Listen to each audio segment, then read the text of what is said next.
How would you like the job of keeping tabs on labor relations in an organization with 2 million employees, or of employee accountability?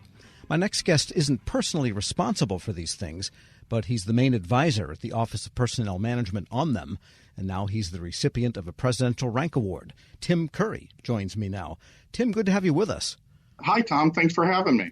And let's begin with what your job actually is, because you are not the labor relations negotiator for any agency, and yet you need to know what's going on across sometimes contentious situations.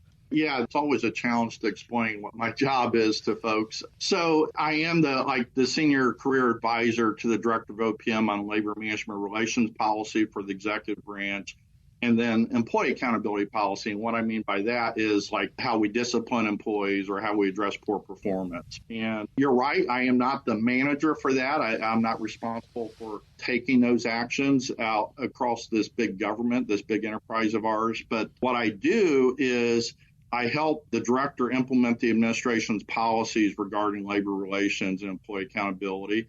Plus, I offer technical and policy assistance to agencies that need it, and I support them in any way I can.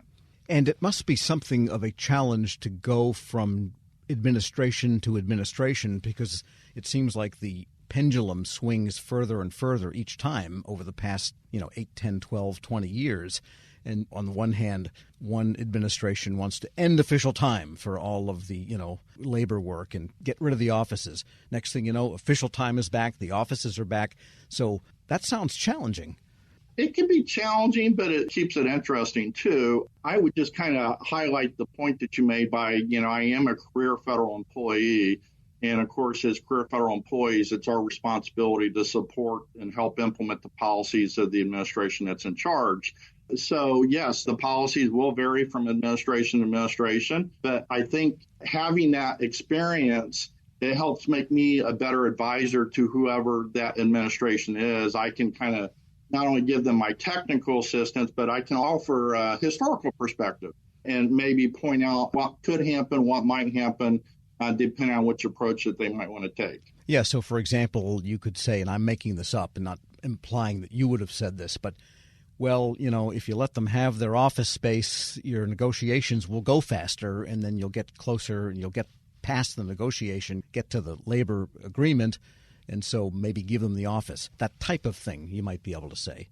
I don't know that I'd get into that kind of specifics. Certainly when I'm advising agencies on stuff like that, we might talk about collective bargaining strategies. And obviously, you just highlighted one key component of collective bargaining is horse trading, if you will. You make agreements to kind of achieve your objectives. But certainly when there is a big change in policy direction, then we'll look at the best way to approach that and advise not only the administration, but advise agencies on the most prudent course of action. And without being specific, has it ever happened in your career that an administration or an OPM director or someone at OMB will say, Tim, you're right, we're only going to do this and maybe not all of that?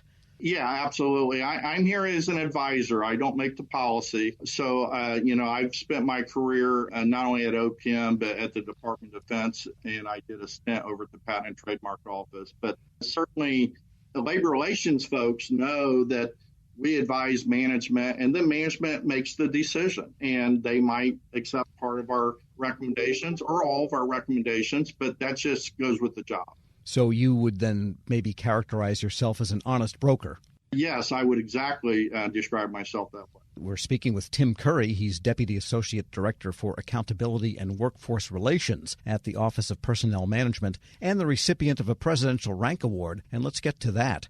Again, the administrations don't spell out exactly what people have done to get the rank award. So how'd you get the rank award? Well, there's probably several areas where they focused in their recommendation for the rank award.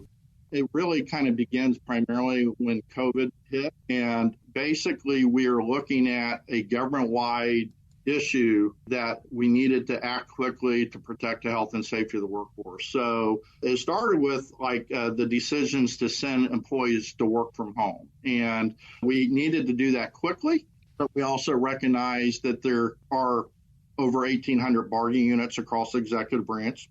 covering over 1.2 million bargaining employees. So we knew we were going to have collective bargaining issues, but we also recognized that we needed to take a whole of government approach to deal with those collective bargaining issues. So what I did with the teams that I lead, we start regularly engaging with the agencies, giving them not only our recommendations on not technical matters, but strategies. And we tried to do that together. Plus, I have a relationship with the national unions, and separately, I was engaging with them to keep them informed on where the administration was going and the approaches we were going to take. So we were trying to do that in a way to balance health and safety of the workforce, but also honoring collective bargaining obligations while not impacting agency missions in any adverse way. And of course, we're still dealing with the long tail of that whole situation and the changes that it engendered in the way people work. But early on in the pandemic, and you were at OPM then, correct? Correct. It must have been a lot of midnight oil figuring all of this out, how to keep the government going in a sense. Yeah, and it was truly a team effort with a lot of folks here at OPM and certainly with our partners and agencies. Everybody had a role to play.